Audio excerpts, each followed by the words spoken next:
إن الحمد لله نحمده ونستعينه ونستغفره ونعوذ بالله من شرور أنفسنا وسيئات أعمالنا من يهده الله فلا مضل له ومن يضلل فلا هادي له أشهد أن لا إله إلا الله وحده لا شريك له وأشهد أن محمدا عبده ورسوله لا نبي ولا رسول بعده اللهم فصل وسلم وبارك على سيدنا محمد وعلى آله وأصحابه ومن تبعهم بإحسان إلى يوم الدين أما بعد وقال الله تعالى في كتابه الكريم يا أيها الذين آمنوا اتقوا الله حق تقاته ولا تموتن إلا وأنتم مسلمون صدق الله العظيم سبحانك لا علم لنا إلا ما علمتنا إنك أنت العليم الحكيم اللهم إنا نسألك علما نافعا ونعوذ بك من علم لا ينفع اللهم لا سهل إلا ما جعلته سهلا وأنت تجعل الحزن إذا شئت سهلا. Ma'asyiral muslimin, hadirin jamaah salat maghrib yang mudah-mudahan selalu dimuliakan oleh Allah Subhanahu wa taala. Alhamdulillah puji dan syukur kita haturkan kehadiran Allah Subhanahu wa taala di kesempatan yang berbahagia ini. Allah pertemukan kita kembali. Kita melanjutkan pembahasan kita terkait hadis-hadis adab ya, yang ditulis oleh Imam Al-Bukhari dalam kitabnya ini Al-Adab Al-Mufrad. Di pertemuan sebelumnya kita sudah sedikit masuk di bab yang ke-68 ya, bab tentang keluhan tetangga, bahwa Rasulullah SAW didatangi oleh seorang laki-laki yang mengadu tentang tetangga yang selalu mengganggunya, ya, tetangga yang selalu menyakitinya. Maka di antara cara Nabi untuk menyelesaikan masalah ya laki-laki tadi dengan tetangganya, yaitu dengan Rasul memerintahkan untuk mengeluarkan barang-barang yang ada di rumahnya ya, ke tengah jalan ya. Semuanya dikeluarin yang ada di rumahnya, ya kulkasnya, lemarinya, kasurnya, ranjangnya, semuanya dikeluarin. Ya, supaya apa? Ya, supaya nanti ketika ada orang yang melewati ya jalan tersebut kaget. Ya, ini kenapa? Kenapa kok semua barang-barang Anda keluarkan? Ada apa gerangan? Ya. Maka laki-laki tadi menceritakan perihal ya, bahwasanya ketika mengadukan kepada Rasul tentang tetangga yang menyakitinya, maka Rasul memerintahkan seperti ini ya, agar aku mengeluarkan semua barang-barang yang ada di rumah. Maka orang-orang yang melewati rumah tadi ya, dengan mengatakan Allahumma la'anhu, ya Allah laknatlah dia, Allahumma akhzihi, ya Allah hinakanlah dia. Ya, jadi ini cara yang memang paling efektif untuk mereka yang agak keras kepala. Berarti ini kan tetangga yang diganggu tadi tidak hanya sekali, 2 kali atau 3 kali. Berarti kan saking seringnya ya. Sehingga mungkin sudah diberikan nasihat, kamu jangan bikin keributan, kamu jangan menyakiti keluarga saya ya, tapi terus mengulanginya ya. Maka Rasul memerintahkan ya untuk mengeluarkan barang-barang, dan ini cara yang paling efektif untuk mereka yang keras kepala ya. Cara untuk menyelesaikan ya, masalah ya, tetangga. Baik, jemaah yang dimuliakan oleh Allah Subhanahu wa taala, kita lanjutkan kembali hadis yang berikutnya. Hadis yang ke-125. Imam Bukhari mengatakan Ali bin Hakim Al-Audi mengabarkan kepada kami, dia berkata Syarif mengabarkan kepada kami dari Abu Umar an Abi Juhaifa qala syaka rajulun ila Nabi sallallahu alaihi wasallam jarum ya, dari sahabat Abu Juhaifah, ya, nama lengkapnya Wahab bin Abdullah, ya, bin Muslim bin Janadah. Ya, beliau adalah sahabat dari Kufah dan sahabat yang terakhir kali meninggal di Kufah. Ia mengatakan syaka rajulun ila Nabi sallallahu alaihi wasallam jarahu. Ada seorang laki-laki yang mengadukan kepada Nabi tentang tetangganya. Ya, mirip ya hadis ini dengan hadis yang sebelumnya. Ya, laki-laki tadi mengadukan kepada Rasul tentang perihal tetangganya yang menyakiti. Faqala, maka Nabi bersabda, ihmil mata'aka fad'uhu 'ala tariq. Ya, bawa barang-barangmu, ya, dan letakkan barang-barangmu itu di jalan. Faman marra bihi yal'anhu, maka barang siapa yang nanti lewat, ya, di depan rumahmu itu, yang melihat barang-barangmu di luar rumah, maka mereka akan melaknatnya. Ya. Ini arahan dari Rasul untuk mengeluarkan barang-barang dari rumah. Faja'ala kullu man marra bihi yal'anhu, ya, maka menjadilah semua orang yang melewati rumahnya tadi melaknat, ya, tetangga yang menyakiti tetangganya. Ya. Faja'a ila Nabi sallallahu alaihi wasallam faqala, maka laki-laki yang menyakiti tetangga tadi datang kepada Nabi, ya, sembari mengatakan, atau Nabi mengatakan kepadanya, "Ma laqita minan nas?" Apa yang kamu dapatkan dari manusia? Ya, gimana respon manusia ketika melihat kejadian itu? Ya, bahwasanya dia mengeluarkan semua barang-barangnya. Faqala, ya, maka Nabi sallallahu alaihi wasallam mengatakan, laki-laki tadi mengatakan, inna la'natullahi fawqa la'natihi. Ya, sesungguhnya laknat Allah itu di atas laknat mereka. Jemaah yang dimuliakan oleh Allah, parahan mana? Laknat manusia atau laknat Allah? Yang kita melaknat, terlaknat kamu. Allah yang melaknat. Fulan, kamu saya laknat. Parahan mana? Laknat Allah. Ya, apa pengertian laknat itu? At-tardu wal ib'adu min rahmatillah. Ya, diusir dan dijauhkan dari rahmat Allah. Semua kehidupan kita ini, kita bisa berjalan dengan semestinya, ya.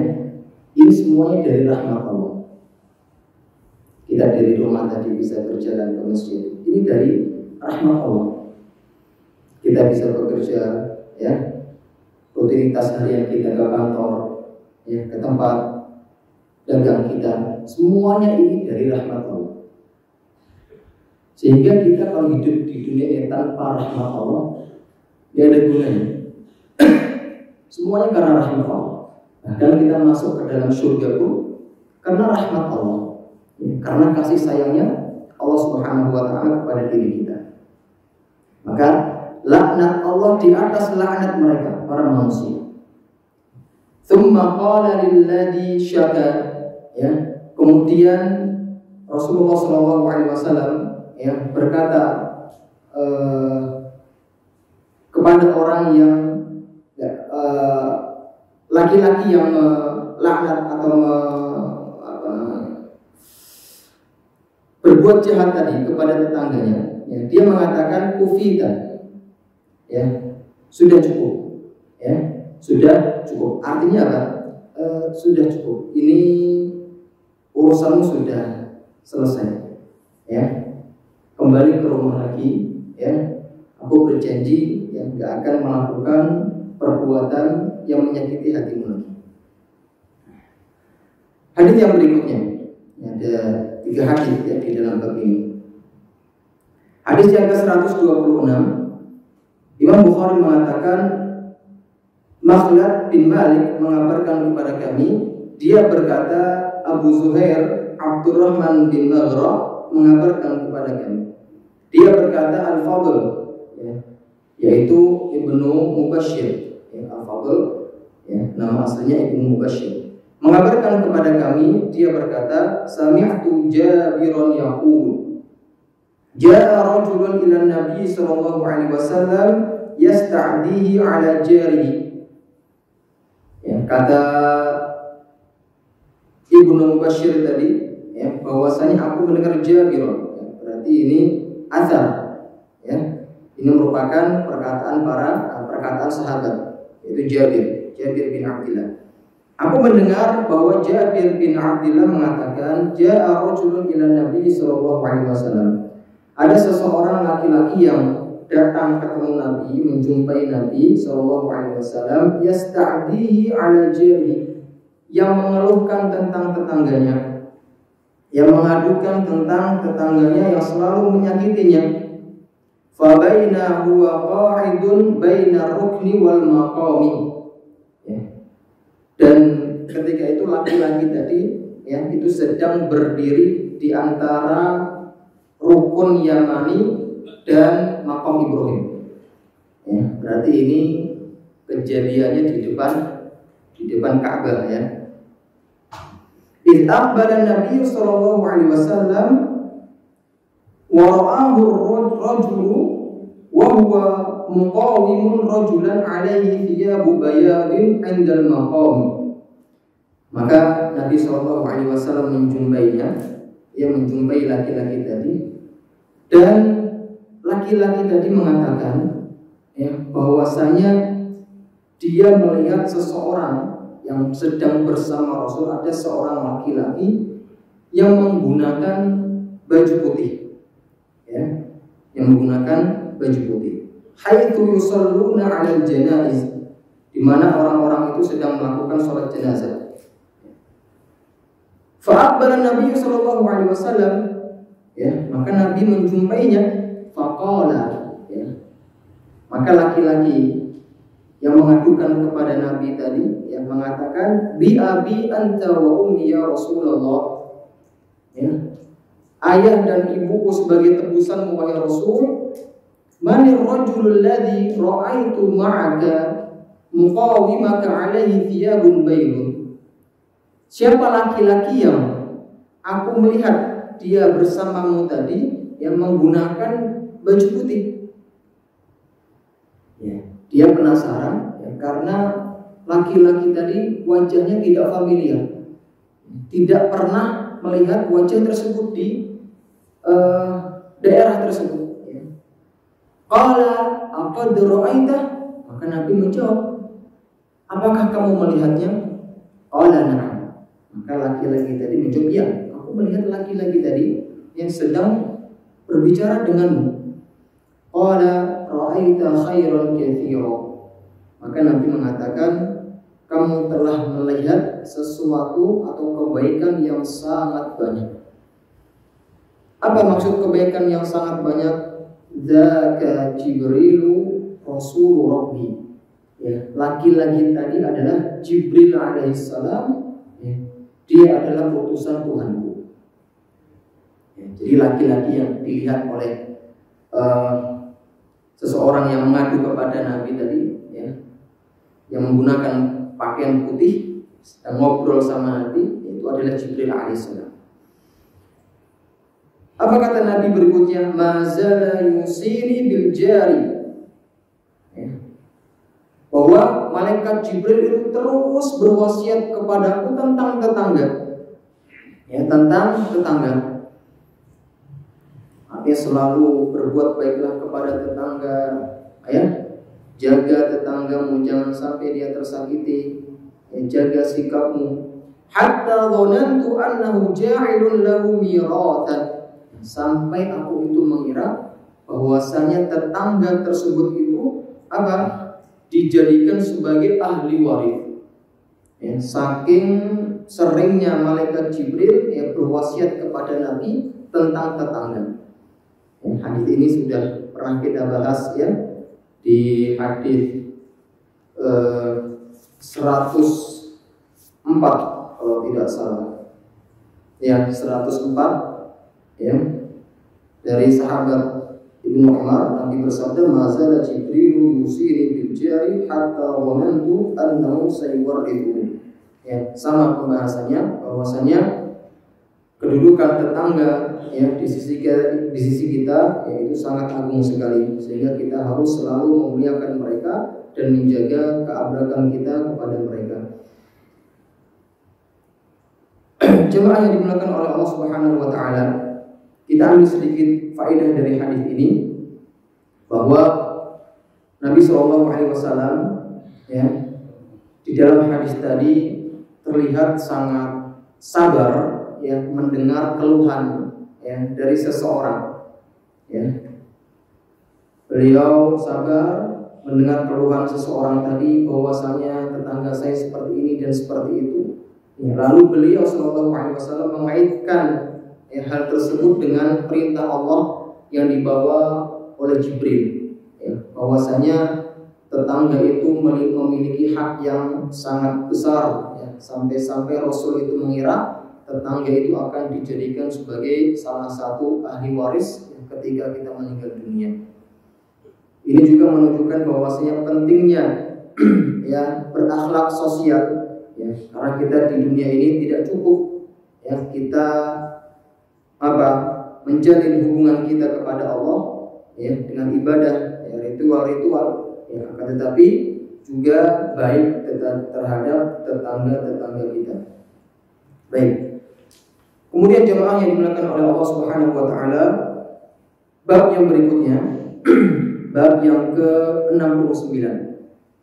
Ya, bab yang ke-69. Bab ini berjudul orang yang mengganggu tetangganya sampai keluar.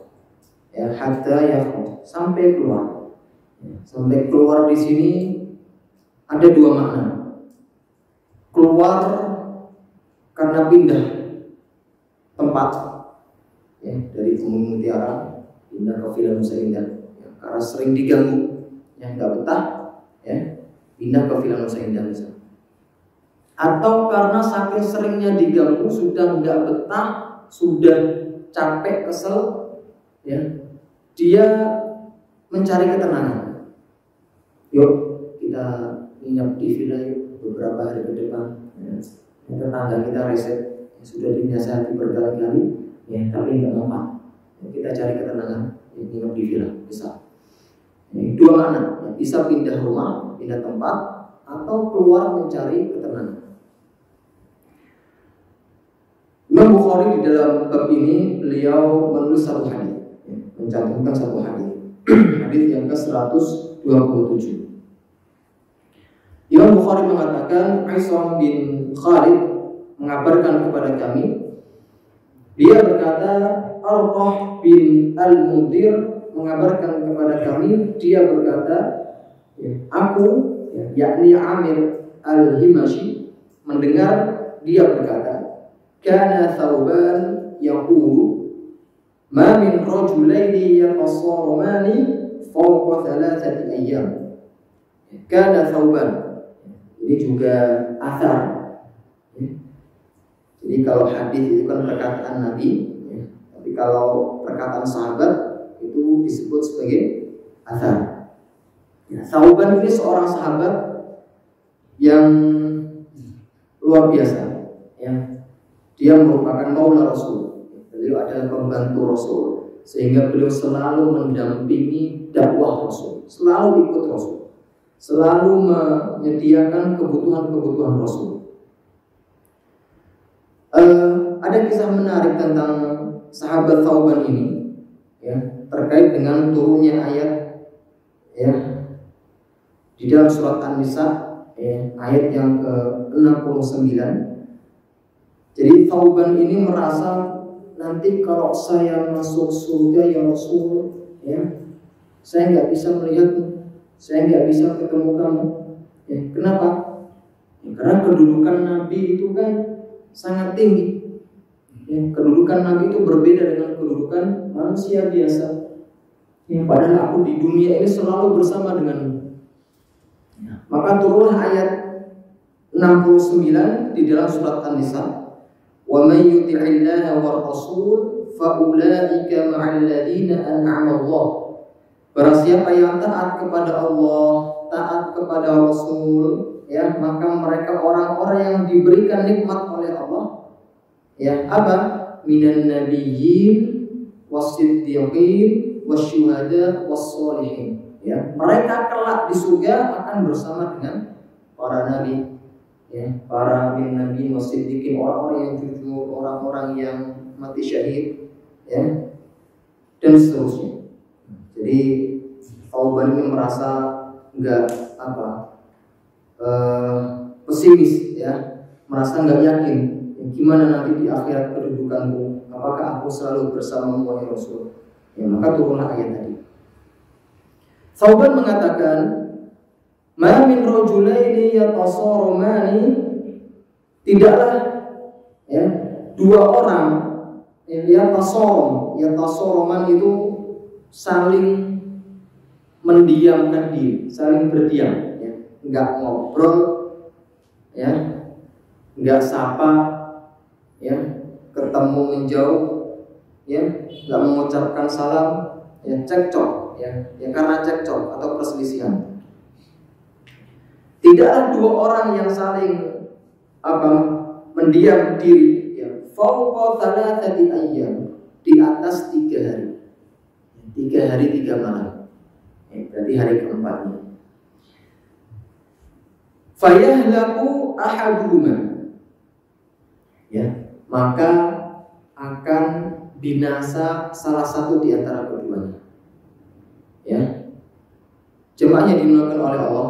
Apa maksud binasa? Binasa itu artinya 2, ya, bisa terjerumus ke dalam dosa besar, ya, atau bermakna terputus dari rahmat Allah.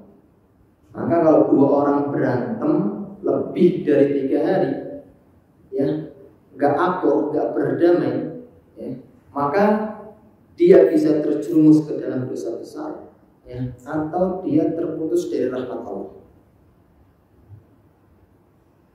Kenapa harus 3 hari, Pak? Kenapa enggak 1 hari? Pokoknya detik itu, ya, kalau cekcok, yang berselisih harus langsung damai. Kenapa harus 3 hari?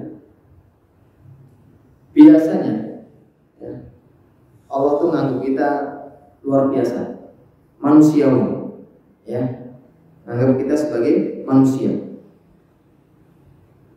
Orang kalau sudah 3 hari, ya, marah, itu biasanya sudah mulai reda, ya. Jadi kalau kita marah sama istri, Pak, ya, sehari itu kan masih gondok gitu kan, belum hilang itu marahnya. 2 hari masih kerasa, ya, 3 hari mulai agak reda, mulai ingat, ya, istri saya yang ngurus anak-anak saya, yang bersih-bersih segala macam. Hari keempat itulah biasanya manusia seperti itu. Makanya Rasul, ya, syariat memberikan dispensasi, ya, jadi enggak sehari 2 hari, ya, langsung mendapatkan laknat, ya, tapi dikasih waktu sampai 3 hari. Nah, kalau sudah melebihi 3 hari, ya, maka dikatakan tadi fayahlaku ahaduhuma, salah satunya akan binasa, ya, dengan masuk dalam dosa besar atau terputus dari rahmat Allah. Famata wa huma ala dzalika minal musawamati, maka jika keduanya meninggal dunia dan keduanya masih dalam permusuhan, ya, belum damai, belum bermaaf-maafan, belum saling sapa, illa halaka jami'an, maka keduanya semuanya itu akan binasa. Kedua-duanya akan terjerumus ke dalam dosa besar atau terputus dari rahmat Allah. Maka, ya, meskipun ini athar dari sahabat, yang athar ini, ya, sangat-sangat selaras dengan perkataan Nabi SAW. Ya, Nabi SAW mengatakan di dalam hadisnya, ma min rajulaini yatasawman, tidaklah 2 orang, ya, yang saling berkelahi, tidak tegur sapa, illa kana alladhi yabda'u bisalam awwaluhuma, kecuali satu di antaranya memulai mengucapkan salam, memulai sapa, ya, maka apa? Dukhulul jannah, maka dia yang masuk ke dalam surga. Maka kalau kita yang punya masalah dengan tetangga, ya dengan teman sekantor, ya rekan kerja, ya mungkin sudah lewat dari 3 hari, ya masuk ke hari keempat, ya maka hendaknya kita lah yang memulai untuk berdamai, ya memulai untuk tegur sapa, mengucapkan salam. Maka dikatakan di dalam hadis tadi, dia akan masuk ke dalam surga. Yang harusnya kalau dua-duanya nggak mau damai, ya maka akan terjumus ke dalam dosa besar, ya, terputus dari rahmat Allah, dan tentunya akan masuk ke dalam neraka.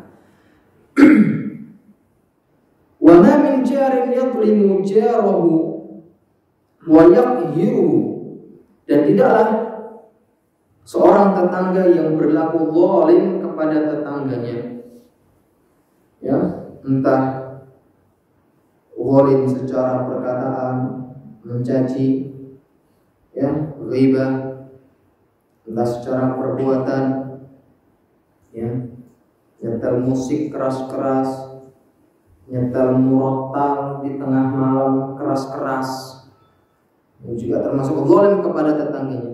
Wa yaqhiruhu, dan dia menyakitinya, hatta yahmilahu dzalika, sampai hal tersebut menyebabkan tetangganya ala an yakhruja min manzilihi, ya sampai hal tersebut menyebabkan tetangganya tadi keluar dari rumahnya, ya keluar tadi bermakna entah pindah rumah, pindah kontrakan, ya atau hanya sekedar mencari ketenangan beberapa hari, ya illa halaka, kecuali orang yang mengganggu, menzalimi tetangga tadi akan binasa, ya terjerumus ke dalam dosa besar atau terputus dari rahmat Allah.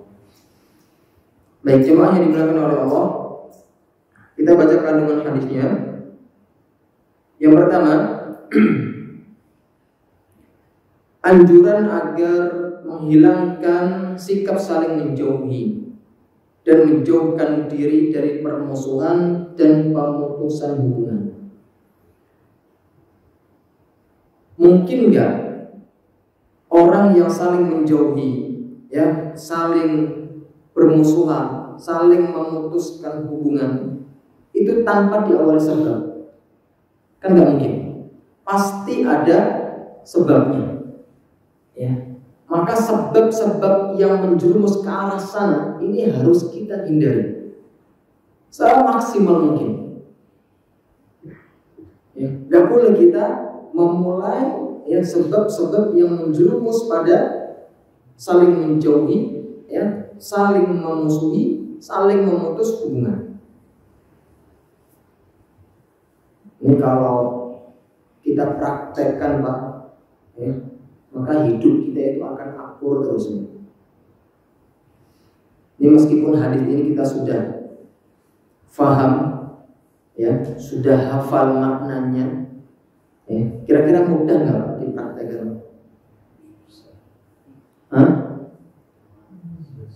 Susah, Pak. Hanya mereka yang hatinya bersih saja yang bisa mempraktekkan hadis seperti ini. Kelihatannya mudah, ya nggak mengganggu tetangga, ya atau memberi sesuatu hadiah kepada tetangga, kelihatannya sangat mudah. Tapi di lapangan prakteknya sedikit sekali dari kita yang sadar dengan hal ini. Padahal konsekuensi kalau kita mau mempraktekkan hadis ini ya sangat luar biasa. Hidup kita akan rukun dan damai. Yang kedua, semangat Islam untuk menjaga persatuan dan keharmonisan bangunan masyarakat. Ya, kalau kita menjaga ya hak dan kewajiban tetangga, ya maka ini akan menjaga persatuan, ya dan keharmonisan, ya tata masyarakat. Jadi jangan sampai ya kita itu mengenyampingkan persatuan, ya dengan mendahulukan keegoisan diri kita. Kan sekarang banyak orang yang kurang paham, Ya, mereka lebih mendahulukan ya permasalahan-permasalahan yang sifatnya ranahnya cabang ya khilafiyah ya di atas apa? Di atas persatuan. Ini kan kebalik. Kebalik ini nalarnya salah. Bagaimana ceritanya? Yang mana persatuan umat Islam ini adalah prioritas utama, akan tetapi dia lebih memprioritaskan perkara-perkara khilafiyah, perkara-perkara fikih. Sehingga kalau ada orang yang misal nggak sependapat dengannya, itu bukan teman saya, pendapatnya beda dengan saya. Kan banyak orang seperti ini, ya. Mengeluarkan dari golongan misal Ahlus Sunnah wal Jamaah. La haula wala quwwata illa billah. Persatuan ini harus kita kedepankan. Ya.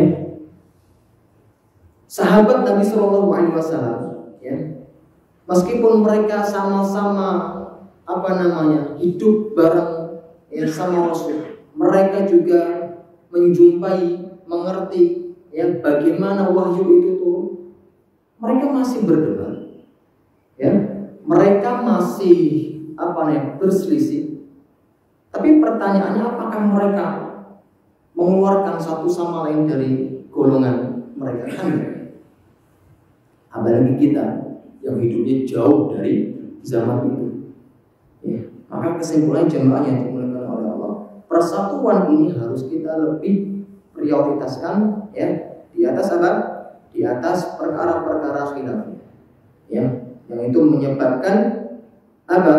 Musawarah, ya, menyebabkan kita saling mendiamkan, ya, kemudian saling memutus hubungan yang sesama kaum muslimin. Yang ketiga, faedah yang ketiga, peringatan agar menjauhi pergaulan yang buruk terhadap tetangga serta penjelasan akibat buruk bagi orang-orang yang berbuat zalim dan melampaui batas. Ya. Maka memang kita di dalam mencari teman, ya, itu seyogyanya teman yang soleh, yang selalu mengingatkan tentang kebaikan untuk diri kita. Ya, pun sama dalam memilih tetangga. Sebelum kita memilih rumah, ya, maka yang pilihlah tetangganya. Siapa tetangga? Kanan, kiri, depan, belakang kita. Yang pastikan tetangga kita adalah orang yang baik. Sehingga kedepannya, ya, kita tidak susah ya, untuk menjalani rutinitas kehidupan kita. Yang berikutnya, jemaah yang dimuliakan oleh Allah Subhanahu wa taala, ada perkara yang boleh ya bagi kita untuk mendiamkan saudara kita, ya, lebih dari 3 hari. Ya.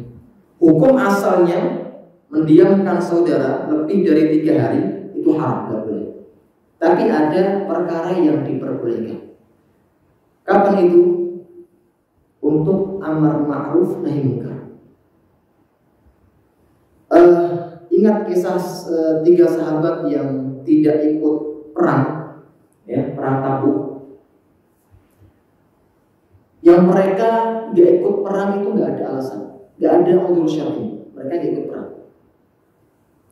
Maka ketika selesai perang, ya, ketika ditanya, ya, apa di antara alasan mereka, ya, itu di daerah Tabuk sana itu perempuan itu cantik Rasul, ya, sehingga aku takut khawatir kalau iman aku ini goyah. Alasannya nggak syar'i. Sehingga kesimpulannya 3 sahabat tadi, ya, itu Rasul memerintahkan para sahabat untuk menghajarnya. Bukan menghajar, hajar itu mendiamkannya, ya, mendiamkannya sampai, ya, di dalam riwayat itu lebih dari 30 hari. Ya, ada yang mengatakan sampai 50 hari. Ya, 3 sahabat tadi ya, didiamkan, gak diajak ngomong, diasingkan selama 50 hari. Untuk apa? Untuk mendidik. Ya, amar ma'ruf nahi munkar. Untuk mendidik, ya, dan mencegah kemungkaran. Contoh yang lain, misal ada teman kita yang rese gitu ya, teman yang selalu ngajak kita untuk bermaksiat, ngajak kita untuk minum khamar. Boleh gak kita jauhi? Gak kita ajak ngomong?